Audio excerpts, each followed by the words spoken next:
Hi, everyone. We are so glad you're here with us today. As we get settled in, I hope you'll share who you are and where you're joining us from as we get started with our conversation. We want to welcome you to today's program, Ethics, Trust, and the News, How Journalists Can Build and Support a Culture of Credibility. Thank you for making the time to be with us today. I'm Beth Francesco, the Executive Director of the National Press Club Journalism Institute based in Washington, D.C. Our nonprofit organization provides training and support for journalists with the mission of powering journalism in the public interest. I'm thrilled to welcome you to this program. And I want to say a big thank you to the It Is Much Foundation for its financial support of this and other programs in our series, focusing in on journalism ethics in the age of disinformation. Before we get started, just a few housekeeping notes.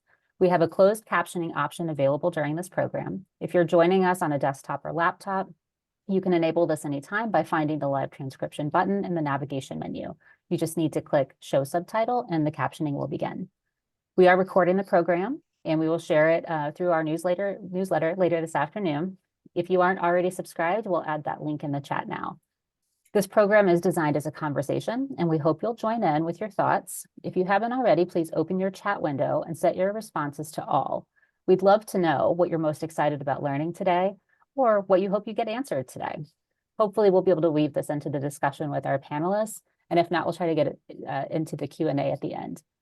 And please, speaking of questions, please share them in the Q&A queue. We recommend putting them there so they don't get lost in what we hope will be a very engaging chat today. We'll be monitoring them and responding through the program. And now I want to turn this over to our esteemed moderator, Ed Kelly, Dean Emeritus at Gaylord College of Journalism and Mass Communication at the University of Oklahoma, and one of our esteemed National Press Club Journalism Institute board members. Ed, take it away. Thank you, Beth. I'm very honored to be part of this discussion this morning. You know, newsrooms make decisions all the time about covering huge issues, some obviously more complex than others.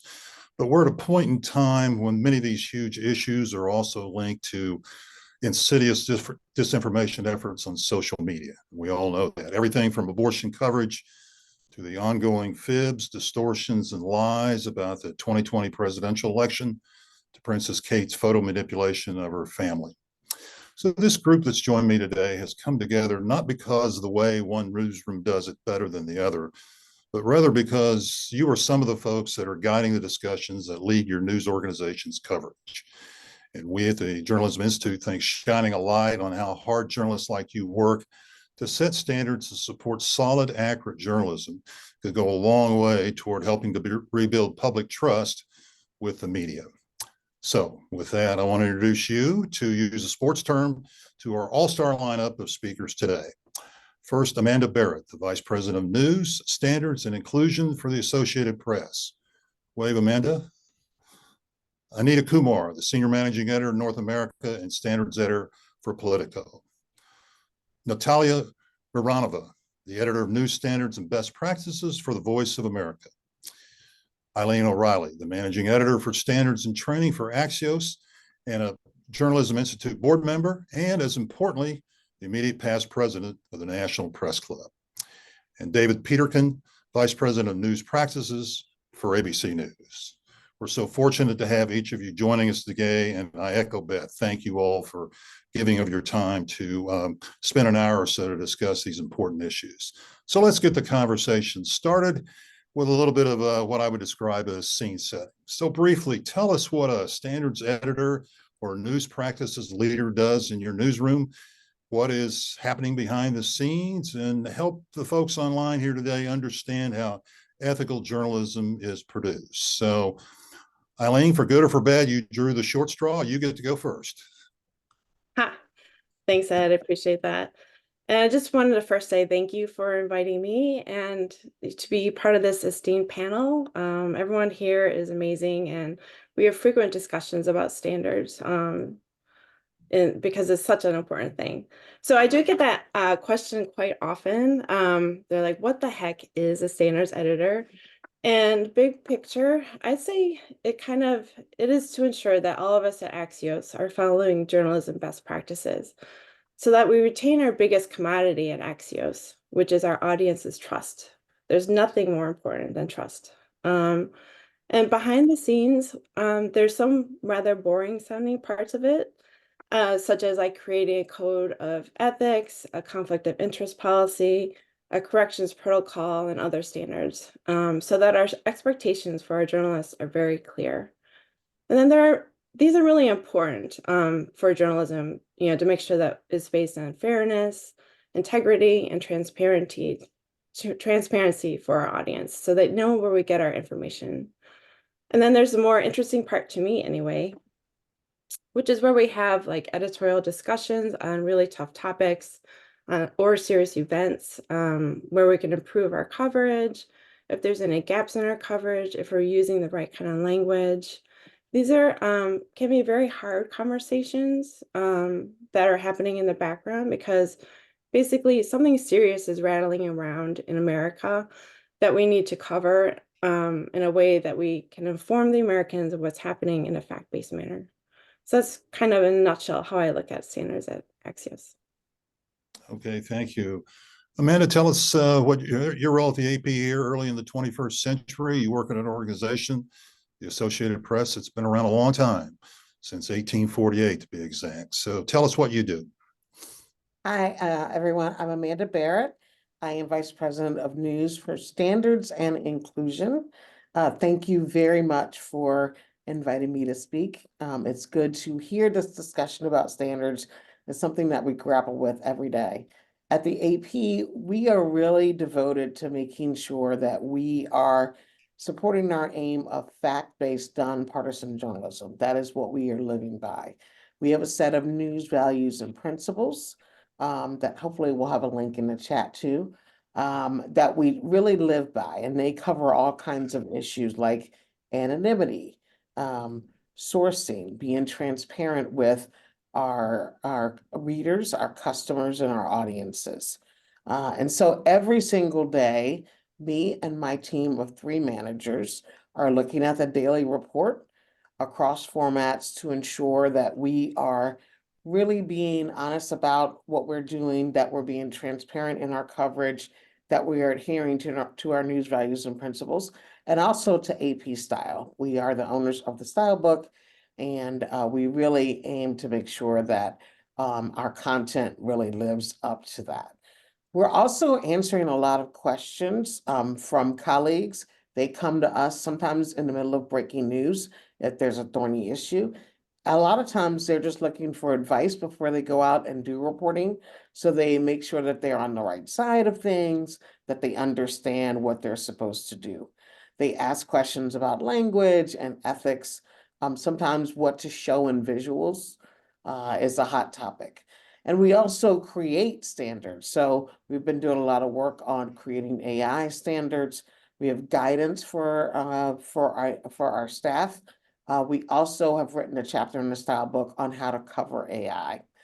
And then the style book will come out in May. We're also constantly updating guidance. So we're talking a lot and having a very lively discussion with the staff about terminology that may come up around issues of identity and lots of other things that that show up in our journalism. So for us, standards is a daily conversation and really lively and interesting one, and sometimes very challenging, but it's also a lot of fun. Very challenging, no doubt. That AP style book has been around a long time and been a Bible in many a newsroom for decades and decades. So, so David, what you've heard so far from Eileen and Amanda, any of that sound familiar to what you do at ABC News? Never heard of it. We just have it easy, and every few months I hope somebody's going to call me and have an issue. No, but seriously, all of the things mentioned are things that we worry about. It's interesting that we don't, ABC News, we have a policy manual that we also maintain, and it's built on basic principles and built on things that are somewhere between issues and disasters that have occurred to us or to other news organizations, because we do try to learn from, other things that might be considered journalistic errors made by others, and we try and incorporate all of that. We're unlike the AP and some other organizations. We don't publish ours. It's an internal only document, but we maintain it. We distribute it. We have a whole onboarding process and a training process, and every year, every platform we call, but we have shows like on the old TV shows, and we have radio programs, and we have digital platforms, and now we have streaming. So all of it's we use the term platforms at the moment, and that describes all of these different ways that we deliver news, and on social media, and all of it, we talk to the teams and try and not only highlight the existence of the policy, the requirement that they know it, the fact that all of it applies to all of us, but specific areas, because as you were talking about images, Amanda, like, there are different things that are more emphasized depending on what your job is. Like, I deal a lot with questions about video. And then there's a division, I think, for us. There's stuff that is journalistic bedrock, like, you wouldn't think you would have to say it, but we've actually sadly had to say it sometimes to people after the fact. Like, you do not plagiarize when you work at a news organization. Like, it's maybe the cardinal sin. I don't know if it's something else, but you could probably be better off, coming into work without clothes than plagiarizing. But we've had to say that to people who seem not to be paying attention to it. And then there are a lot of rules, though, that are in the journalism ethics. Everybody here would have the same rules. And then there are things that apply to, I think, each of our organizations, and it's sort of standards that we maintain based on a bunch of values and issues, and things like managing our audience's expectation of what we're going to deliver. So you could, I always say, at another organization, you could engage in another type of journalism, which is completely valid. Our goal at ABC News is straightforward journalism, looking at all the issues, and with the goal that our readers, viewers, users should get accurate and useful information that they can use, in their lives. And in some things, like in video, we apply standards some of them are governed by FCC rules, like there's curse words that we get very substantial fines, huge fines, if we're found liable by the FCC. And each of our affiliates gets it, and it can run up into millions of dollars. So there are words that we don't say on television, but then we carry that over to other areas, and we're very careful about certain uses of language. Whereas you could see in a movie, and the culture has changed, and nobody would blink twice at hearing the word, but we have to worry about that word. And then there's stuff like images. I mean, there are famous images of people being killed on camera. As a general rule, at the moment, we do not show people directly being killed on camera. Those things change over time. And then there are also exceptions to things that we would and wouldn't show based on various issues. And my last thing on this is, it's both, there are, I'm going to say, rules, but with a quote around them, and there's also an ongoing conversation. We revisit things over and over and over again. And for example, language, it's always a changing thing. The language might have been acceptable, or maybe it wasn't great, but we were oblivious to it at one point. And now we're not oblivious to it, so we try and address it. Or somebody will say, this is the way we have to say the language, and then, in another 2 years, that language will become problematic for various reasons, or some nuance of it, or it can only be used in certain situations. So we're always mindful. We have a small team, about 10 people. We don't look at every single thing that ABC does, but we are across all platforms, offering guidance with stories that are investigative or sensitive. We're trying to talk to reporters before they go out, producers before they shoot. And then we also deal with, as I'm sure everybody on this panel has dealt with, the dreaded when something goes wrong. And then you're looking at how do you correct it without making it worse. So that's me. Thank you. Very insightful. Thanks for that. I'm glad, too, that you mentioned plagiarism, and you are right. It is with a capital T, cardinal sin of daily journalism. So, okay, let's dig just a little bit deeper, and to help our audience understand more concretely your roles. Could each of you that I'll call on here give us an example of a story where there were some tricky conversations? I think Eileen used the term hard conversations, crisis, or maybe breaking news, or the role that you help play in guiding the conversation to what you would consider the right outcome. Let's start first with Amanda. Sure, I can do that. So we are often involved in situations in breaking news just because AP is really focused on breaking news. That's our bread and butter. Last March, there was a school shooting in Nashville, Tennessee. And it was originally deemed unusual in that the police first identified the shooter as female, which would be rare.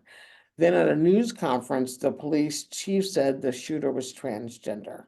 And then afterward, they would not elaborate on how the shooter identified. And of course, our staff was trying to report out the person's identity and how they identified.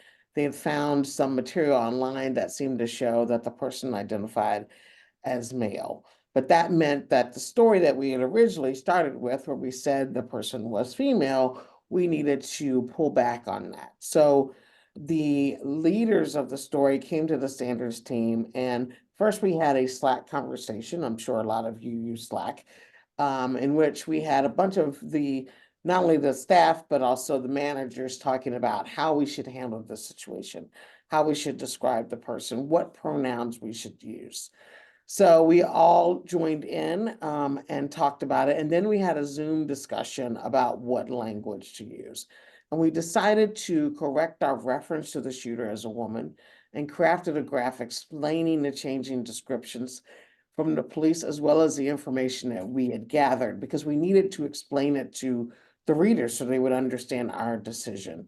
And because we were unsure of how the person identified, we opted for using they, them pronouns and really shared that guidance across the newsroom. So for us, it's sometimes a challenge because we're not only talking about text, we're talking about photo credits, we're talking about video, we're talking about graphics. And we want to make sure that the standards decisions that we make are reflected across formats. So the police then came back and said the person was assigned as a female at birth, and they use she and her pronouns to describe the person. We decided to stay with the they, them pronouns because we really weren't sure of the situation. And so throughout those stories and the stories that we continue to write, we've stuck with that decision. It was really hard to figure out. And there were a lot of different opinions. And so what I was trying to do was trying to come to some kind of consensus that we could live with until we could gather more information. And I think that is the situation that we face a lot of times in standards. We make a decision, and then, as David said, we revisit it when we need to. So that's the kind of situation where everyone gets involved and we talk it out. And that happens a lot at the AP. Amanda, you said a lot of people were involved. Do you happen to recall, and a rough guess is fine, how many people were involved in these Slack and Zoom conversations? So I would say at least 3 or 4 reporters, a couple of the desk editors, the assignment editors, but also the production editors, and then myself, Paula Froke, who is actually the stylebook queen, and then some members of the stylebook team, particularly who deal with issues around gender.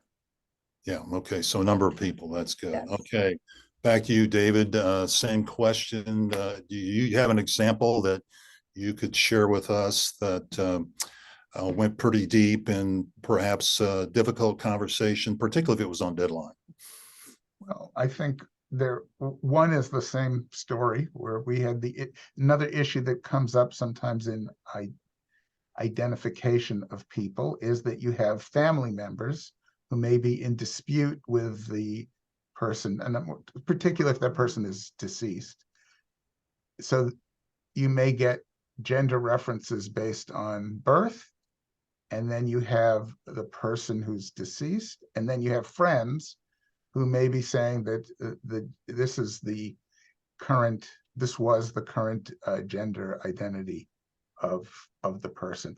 But it's tricky because you have to be wary of friends or anyone, just one person. Me saying, "Oh, I know what Amanda wants," it's like it's a little easier to say the family members say this. It's a little more, except that if there's this dispute going on, it just creates an area where you have to discuss it, figure it out, maybe use a lot more language than just a simple, just simply providing the gender as a way to explain to the audience what's being discussed. But another story that was everybody's story, but was the George Floyd case and story, and it touched on so many things over the course of time that it ran, and in some ways it was kind of simple and straightforward, and yet nothing is ever simple and straightforward. So we had people in the newsroom who immediately responded by feeling like they had seen what eventually a jury determined was a murder occurring right before the camera. But, our position was we were not going to determine ourselves. We were not the entity to determine that this was actually an act of murder.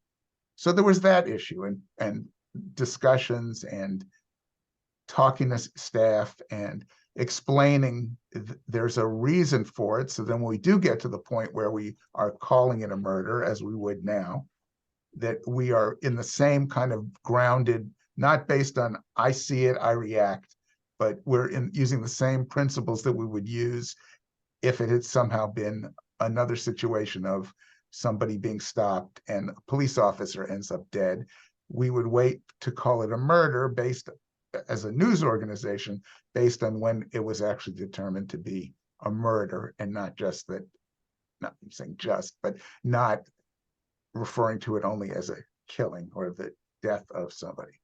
Then that sparked a lot of other things. We had the incredible, powerful, sometimes it's a downside of this job that maybe we have to watch it even as we've instituted things to protect newsrooms from looking at the video. Like when the ISIS terrible ISIS videos of the beheading started coming out, it was just newsroom culture to say, like, oh my God, here's a video, send it out we use email a lot, so to the distribution list, and even say, this is graphic, it's terrible. But it's a newsroom full of news people. Everybody would click on it and look at it. And it was so, then we instituted a process where it was never sent wide. We would say, we have the video, that was sent wide. A limited group of people would look at the video. We would determine what was usable by ABC News, and different organizations, different standards. And that was also a changing thing. We started with at first, like, we'll stop before here. By the end of it, we got to the point where, realizing that the victims were being used as pawns, we stopped, we tried to only show pictures of them in life. And we knew that by then the audience understood what was happening, and to show and just describe what was happening, but not show them like kneeling, waiting to be, have their throats slit. But going back to George Floyd, it was that terrible video, the knee on the neck, and he's pleading and pleading. So we made decisions about how much of that to show and how and what to do with it. We always, when we have difficult video, the first rule is like, don't use it as wallpaper. You can do that thing where you play the same thing over and over and over again. And if you watch it for even a little while, it loses its meaning. It's like saying the same word over and over again. It loses meaning and impact and just becomes like wallpaper. So we don't do that. But over time, we used less and less of it and used only freeze frames, still images, except when the trial happened and it was played in the court to the, because that was, in the court, we went back to showing it with a explanation that was graphic, and anchors would be, and reporters would be able to say why we were using it. And then after the trial, we went back to being much more restricted in how we use it, unless we were doing something like a documentary or about it, and felt the need to go back to it. One more example, the World Trade Center, the planes into the buildings. Well, first of all, it was live and it was seen live by everybody. And then as we were gathering different angles, you could actually see the planes into the building. There were people jumping out. That was all documented and shown.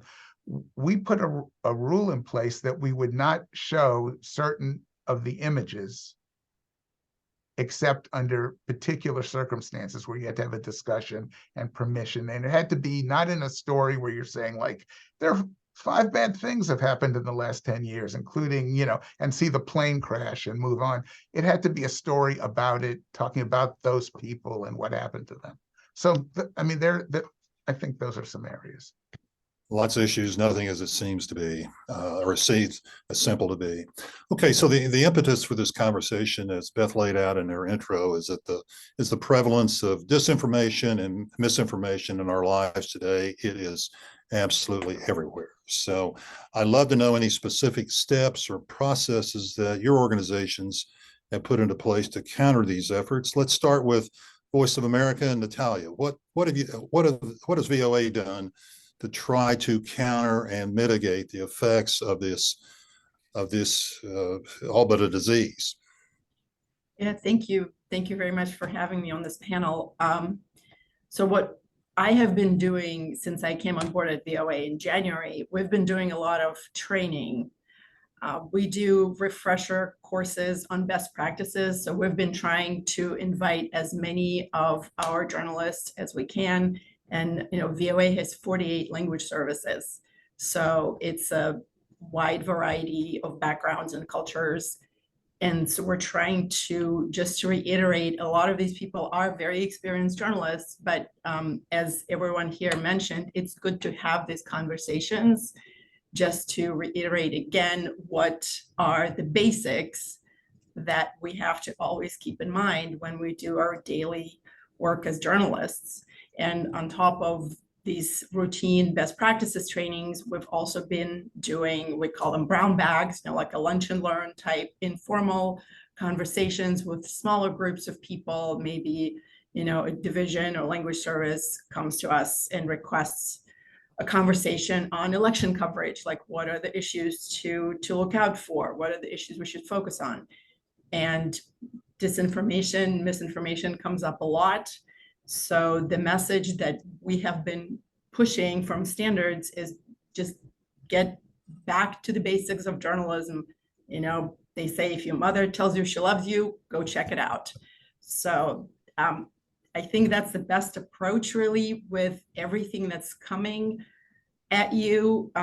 Social media, videos floating on the internet, audio clips released by who knows where they're coming from. The best defense is to just get back to basics, verify. Where did this come from?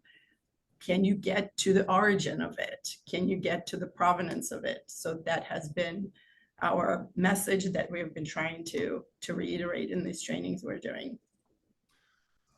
Sounds like a great message to impart. So the brown bags sound like a terrific idea. What kind of attendance have you seen or your colleagues have seen when these things are staged?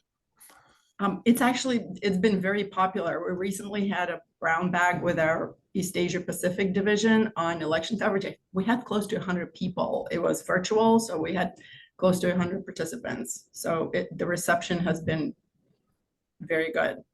You're a far-flung empire. What's the best time of day to do these brown bags?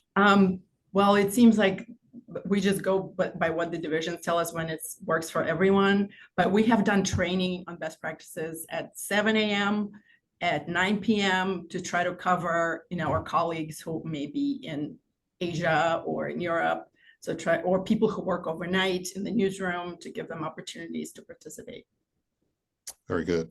Okay, Anita, the same question for you. Any specific steps or processes that Politico has put into place to counter the efforts of misinformation and particularly disinformation? Yeah, I would say it's hard to have one mechanism. And I think that the way people learn and listen isn't with one size fits all. And so we've done a lot of different things. Totally agree on the training. Training actually, it falls under me. I know that's different at different places, but it also falls under me because I think those two go hand in hand, right? So, we are putting together training sessions that are largely virtual, and we have probably 50 to 100 people on them for different sessions. We have a variety of things. We're going to be having something specifically on disinformation later in a few weeks. From Penn America is coming in to do something with us. I know they've been doing that a lot, working with a lot of news outlets. But I would say it's like big and small things, right? It's deciding sort of in our morning meeting, what things are we talking about? Is there some message we can send? Someone mentioned Slack here. We all use Slack a lot now. Is it, to me, that's a little bit more informal. Hey, is there something I'm seeing over and over again that we need to quickly alert people on? Let's put that on Slack and make sure everybody can see it. We have a Slack channel just devoted to style and standards so that we can quickly get out information if we need to. I'll give you one quick example that has come up, which was when Donald Trump was talking about Nikki Haley, and sort of, don't remember the exact words he used, but I think he mispronounced her name, whether that was on purpose or not, kind of indicating maybe she wasn't born in this country or wasn't able to run for president. We wanted to quickly tell people what the facts were in that case, but also how we should write about that, right? What is her name? Little things, but very important things, like her name didn't change, except she her maiden name was still her name, right? Because I think people were using her birth name, which means something different than what her name is today. So we quickly disseminated information that way. We also have a monthly note that goes out on something that we're seeing a lot of, just kind of regularly putting out information, talking to people, having conversations, going to meetings. I would say there's not sort of one way to do this, but you kind of have to have multiple ways to get as many people as possible. I think our biggest issue is everyone's super busy, as we all are. All our journalists are doing 10 things at once, and it's hard for them sometimes to just stop and think. And so a lot of my message sometimes is, let's stop and think, right? Take a minute here so that you can read over something, take another look at that visual, and really make sure that we want to go that route, or if it's correct or it's not correct, or whatever that is. And sometimes that's just really hard in the era that we're in now, where everybody's doing so many things. What channels did you use at Politico to get the message out, the correct information about Nikki Haley and her background? What channels did you use internally to inform your staff? So we did the Slack channel I told you about, where everyone's a member, because we add them on to that Slack channel. So every newsroom employee across the world actually is a member of that channel. Also sent out a note by email, and we did mention it in our morning news meeting, which is the place where people are talking about story ideas. And this obviously had come up, for a while there in that stretch. For a few weeks, it was a big issue for a few weeks. And, I, just like some of my colleagues here, do review stories, certain stories. A lot of those are, maybe bigger investigative pieces, but some of them are for language, just depending on the stories. Obviously can't review everything. And I had noticed that come up a lot. And so I wanted to make sure the teams that were really dealing with that issue knew about it. So I actually just reached out to those people, those editors in particular, to make sure. Thank you. Okay, so the first session of this 4-part series, and Beth references at the top of the hour, was last week, and the program was on the psychology of different disinformation. And those of us who watched it learned that any narrative that's repeated over and over again becomes more believable. It was the Nazi propagandist Joseph Goebbels. He's credited with saying that repeat a lie often enough and it becomes the truth. So Anita, I'm going to stay with you. Okay. You're in your team at Politico. You regularly report on political issues and players in this town, some of whom are known for their roles in creating or spreading false narratives. Share with us, if you can, some insight how Politico decides when and where to use quotes or information shared by politicians who you all know internally who are known for this. In other words, how do you you and your team gut check false information in stories? Well, I think I'll just share one big picture thing, which is I'm sure everyone on this call can agree that there's sort of no right or wrong answer. Yes, plagiarism, there's a right or wrong answer. But many times, many of the things that come to us, definitely that come to me, are not sort of black and white. They're not right or wrong. There's a lot of gray in there. And that's something, when I became standards editor in 2021, I was just sure that there was just going to be so easy to make all these decisions because it's going to be black or white, right? And so I think one thing we have to look at is that there's some gray there. And each of these instances that you're talking about kind of need to be looked at differently. Who is the person? What are they saying? So I can't give you a blanket statement. I will tell you that I've told the staff something that I know is a very controversial issue right now in journalism, right? There are some people that feel like you should not quote people who are saying things that are wrong. And there are people that think that you can do that. And I generally, not every time, think that we can quote them. And here's why. Politico is very, we're a niche publication. We are focused on the people in power. Our job is to cover those people in power. Obviously, we all do that here, but that is our mission. And so we want to make sure that we are telling our readers, viewers, listeners, what those people are saying. It's very important for people to know what they are saying. Now, that doesn't mean we're just going to let them say whatever they want to say, right? We are going to look at what those quotes are. Should we paraphrase it instead? Should we use the quote? Should we use, part of the quote? But then equally as important is that we explain what the truth is. What is really happening here? Do we know why this person is saying it? But also, what are the facts? So while I say it might be okay to publish something from, a member of Congress, it's equally important to get that other information out there. And I do know that's pretty controversial right now. There's some people who think that isn't the case. And I really do think it depends on what the topic is and what the facts are about, right? Donald Trump is running for president and he's the leader of his party. And it's important that we say some of the things that he say, not everything, but it's also important that we share what the facts are. Okay, very good. We've got a really good question from Kelton Wells, who's part of the audience here today, and he's wondering from a local news perspective. And we touched on this earlier when the discussion focused on the shootings in Nashville. So here's Kelton's question. Traditionally, local newsrooms have taken updates from law enforcement in breaking and spot news situations as immediately credible. How do the panelists feel that dynamic should change as public trust in news organizations and he emphasizes A&D, all caps, law enforcement faces growing scrutiny? So who wants to jump in? Amanda, you were involved, and as well as David, in the conversations in and around how best to sort out what was known early on in Nashville. How should that dynamic change? Because law enforcement, they're riding the side saddle in many ways with us on these breaking news stories, for good or for bad. So I do think that we at least need to be wary of accepting things at face value. The reason I say that is there have been several situations that we've all seen where the police will say a situation unfolded in one way, and then once we see the police video, when we see the body camera video, it is not what it seemed. It is not that, maybe someone drew a weapon first and then they fired and then the police returned fire. It may be something else. It could be a traffic stop, particularly involving a Black man, where that person loses their life. And it is stated that the person was combative with police, and then the video shows something else.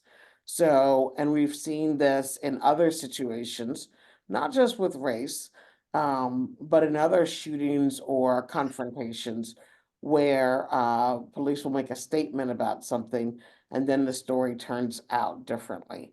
Sometimes that is not due to some mischaracterization on their part. They just may not have all the information. So I think that we have to make sure that we are still doing our own reporting, that we're following up on the story, that we're open to other possibilities. And we may start with a police statement, but that cannot be where we stop.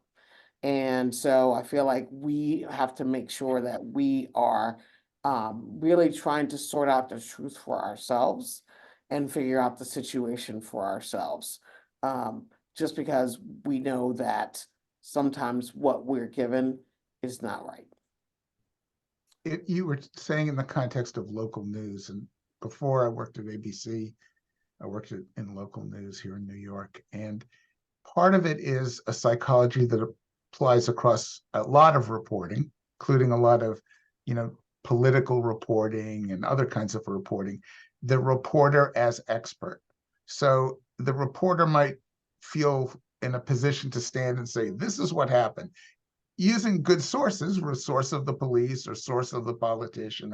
And I think it's sometimes, if we want to keep credibility, we have to reintroduce, especially, I think it's less of a thing in a print story and more that it happens in a broadcast type of story.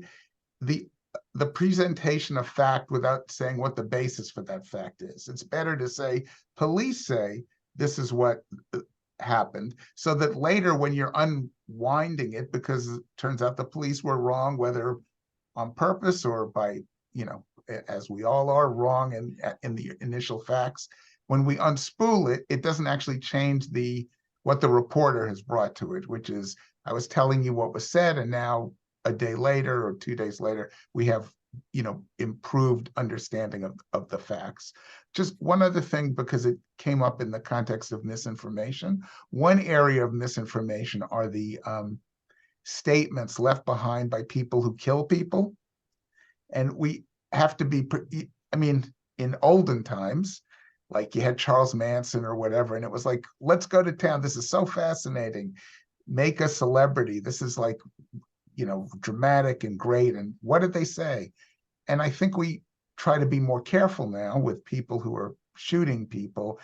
Is what they have to say something that we would have printed or broadcast if they didn't kill anybody? And usually the answer is no in those manifestos. So it's more like, do we characterize it, say what they were complaining about, rather than present all of their complaints about society as a sort of faux justification for why they did what they did? So that's one of the things that we weigh all the time. How do we present? We don't want to pretend they weren't saying they did it because of whatever their issue was, whatever supposed injustice. But it doesn't mean they just get a megaphone now, since, 10 people are dead or 2 people are dead, that we're going to put it on the air. So anyway, thanks. Yeah. The message start, but don't stop. Very good. So Kelton, I hope that the insight that David and Amanda shared is useful in your work. So before we move on to how organizations are approaching and addressing AI, we've had a few questions in the chat about gender identity and pronoun use. We can't get to all of them, but let's focus on this one from Pascal Albright. I hope I'm pronouncing your name correctly. Do you respond to community questions or comments about the use of they and them pronouns in stories and why you use them? And if so, how do you approach that? Who wants to tackle that? How they use them in stories and how you approach that. We've had a little bit of a conversation earlier on in this discussion about they and them. Who wants to take on the issue of pronouns? If you don't speak up, I'll volunteer you. I will go for it. Okay, Amanda, thank you. I would say that at the AP, we actually do hear a lot from readers on various issues. Sometimes they reached out to us because they have a question about a story. Sometimes it's a correction that they see as necessary. Sometimes they want to express a political view. Or if it's, a really sympathetic story, they want to contribute to the person. So we do hear a lot from readers directly. When it comes to pronoun usage, we have gotten people asking us for our logic around pronoun usage. And we really base that on allowing people to describe themselves. We have a chapter in our identity chapter, in our gender chapter, in the AP style book. We deal with that issue pretty thoroughly, and we normally point people toward that guidance. We will share it with them, and they may agree or not agree. But that is where we are coming from in allowing people to describe themselves in a way that they feel comfortable. Yeah, I'll just chime in. We do very much the same, right? It's personal preference. And we often ask people about that personal preference. It probably pertains to us slightly less than maybe some other outlets here, because we're often writing about public officials. Not every single time, but oftentimes. And I just wanted to sort of share that we also have a separate and lengthy gender identity section in our Politico style book that took a very long time to come up with a lot of people involved talking about things. And we have two style books that we use every day. We use AP, as most everyone does, the industry standard, and we so appreciate that style book.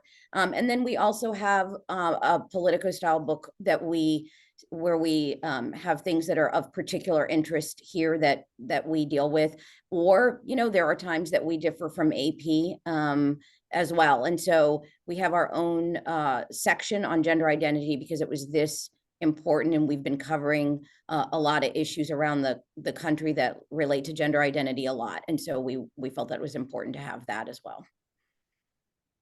Okay, Pascal Albright, I hope that the answers from both Anita and Amanda prove useful for you and your work on a daily basis. So we promised to talk about AI. Obviously, it's impacted news organizations and how they approach vetting content, particularly crowdsourced content. So we'll stay with Amanda and David on this one. What are some of the processes and considerations your organizations, the AP and ABC News, take when deciding whether to use crowdsourced material, particularly video and audio?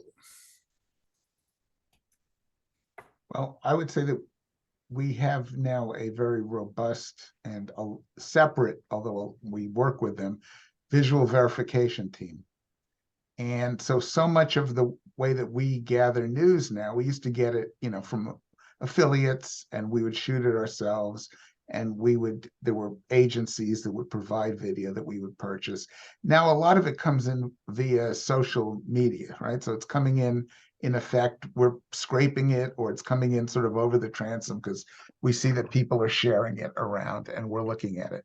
And I do not actually do visual verification, as it takes a lot of technical skills that are not mine, but they have very, very, very robust and creative skills. So they'll look at video, and I know that in Ukraine and other places, they've located villages based on a few possible landmarks and time of day by the shadows and things like that. There's also, of course, all the check about which things are real and which are fake, or it could be real video, but from a different time. And just, you know, embarrassingly, part of the reason that we have now a robust visual verification team is that a few years ago, there was some fighting in Syria-Turkish border, and we had a reporter covering from Turkey, and we had a lot of coverage, but there was some really good video that came from a reliable source who was somebody that we had been working with, and said, oh, look, here's video of some of this action that you were talking about. And we didn't have the verification team up on the weekends. We didn't actually check the video, and there are all kinds of ways that you can back check video. The video got used in a piece, and it turned out that the video sent by this reliable source who was overseas on this border, and sent it to the correspondent who was not in a position to check it, and end up in the story. It was video from a fireworks and gun show in Kentucky from a few years earlier. It was spectacular, you know. but it was not the incident in question. Terribly embarrassing.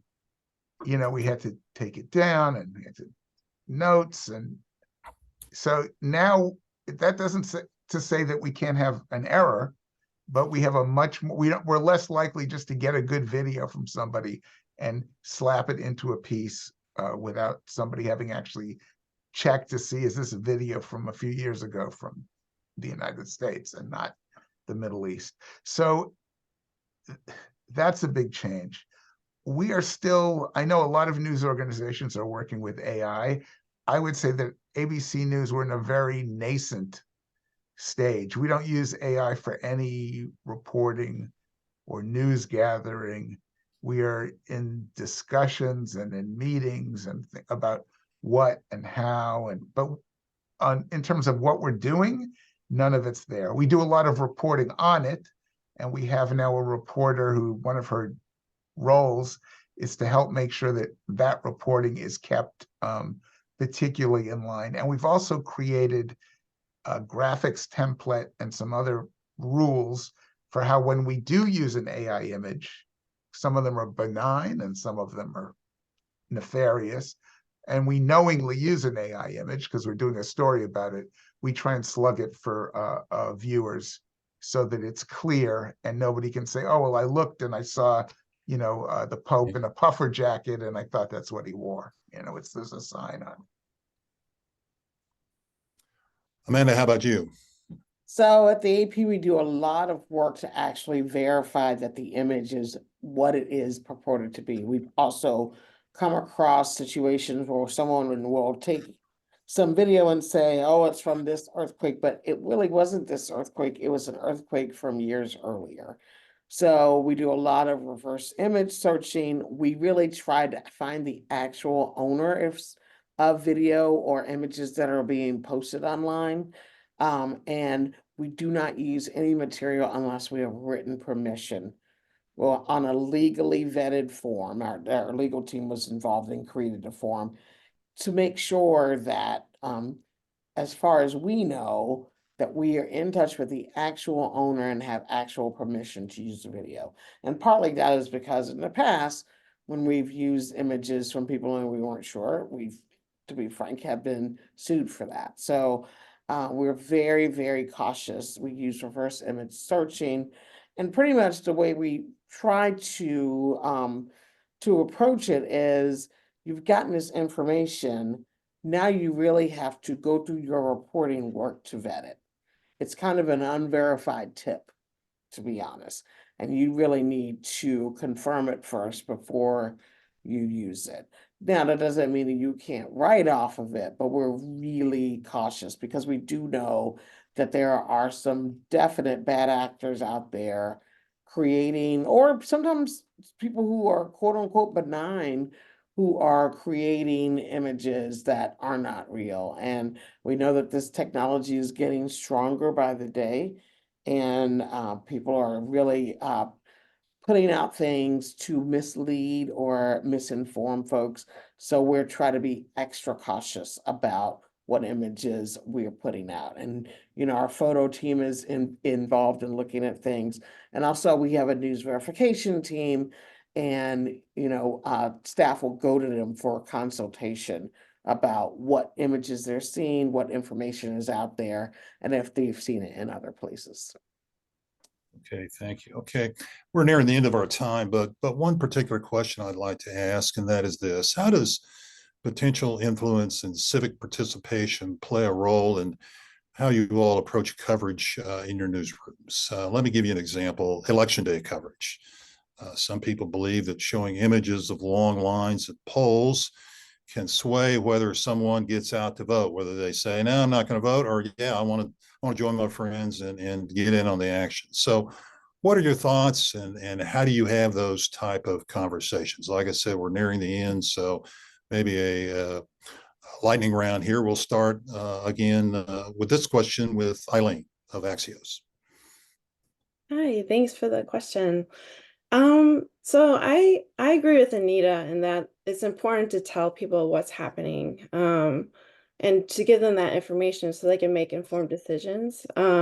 I think for Axios, one of our mantras is reader first. So if we think there are going to be long lines, during the election season, that means we try to get ahead of that problem and tell people the different ways they can vote, like where they can access voting. You might go to the line and show pictures, but I think it's important to show what's actually happened so the reader can make their own decision.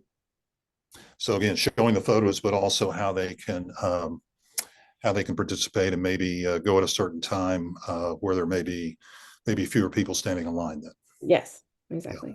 Yeah. Okay. Anybody else? Amanda, anybody else want to check in on this one?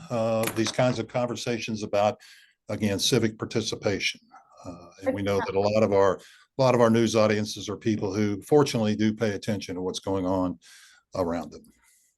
I mean, I think that showing the context or getting people to understand the context of why the lines are long is also key for us. Because, just seeing that a line is long could give you a lot of different information. It could be that there's only one place to vote in a certain place. It could be that at the time of day, most people are just getting off work and they're going to go vote. It could be that maybe there's a problem with the machine. So I think it's really important to not just show, but also say in the caption, the line is long because of X. Yeah. The line is long because, there's a problem, or the state shrunk the amount of places to vote in a certain community. Context is really what helps people understand why a situation exists, and it's part of our job to not only show the situation, but help people understand everything that's going on so that they can make the best decision. Because if a person sees that there's a long line, they may think, oh, well, maybe I should get up early and go vote. Yeah.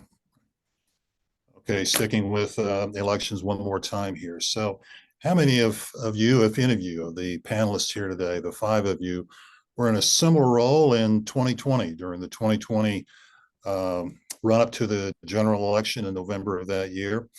And if you were, are there any lessons related to mis and disinformation that you're applying to your newsrooms in this year in 2024? Show of hands, any of you in your role or similar roles a few years ago? Nobody's willing to raise a hand. Okay, David. Okay, you Sorry. get. So yeah, You get what will be the last word. Okay, here, real just quickly. to say quickly, I think one of the things we did well in 2020, and we did it in the run up to the election, and then at the election day, and then after the election, when we didn't get the final, we didn't get the result until that Saturday after the Tuesday, was explain, particularly under those unusual circumstances with COVID and all of the issues around how the votes were going to be collected, that it's not a sign it's not as if the ballots had to be decided, the election had to be decided when the polls close.